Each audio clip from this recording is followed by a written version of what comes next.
J'étais au maquis du Morvan, dans la Nièvre. Et après, je suis parti dans la première armée française.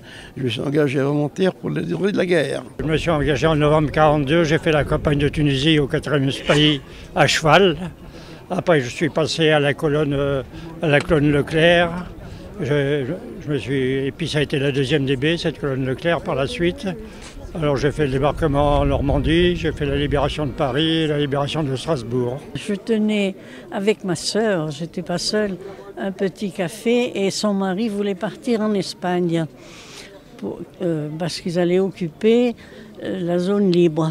Et il était prisonnier évadé, donc il voulait partir en Espagne. Et puis on cherchait à avoir une personne, un réseau pour partir en Espagne.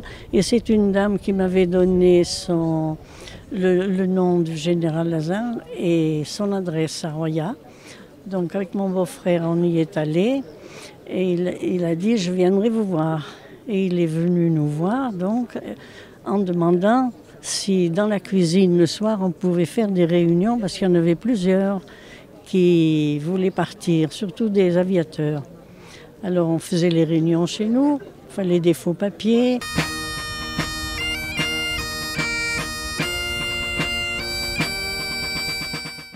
Le 8 mai 1945, quand les cloches ont sonné partout en France, quel a été votre sentiment? Une grande émotion et puis penser à tous les camarades qui avaient disparu et parmi ces camarades, mon frère qui lui était à la première armée.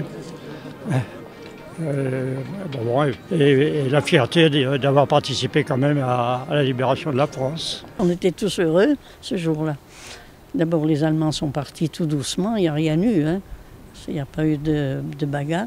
C'est aussi à ceux qui manquaient, ceux qui avaient été arrêtés, ceux qui avaient été fusillés. Monsieur Welbacher venait chez nous pour voir le général et puis Pierre Vesser qui faisait les parachutages, lui. Alors ils discutaient, j'ai jamais su ce qu'ils se disaient, hein, parce qu'on n'écoutait pas. En 1943, il a donc été arrêté. Et en 1944 Eh bien, fusillé. On a appris qu'il avait été fusillé. Au nom du président de la République, nous vous conférons la médaille militaire. C'est un truc, je vous dis, qu'il ne faut pas oublier. Parce que si on oublie, il y a la mémoire, il faut la garder. Tant qu'on est là, qu'on peut le faire, on tient de la première armée française. Merci de votre présence.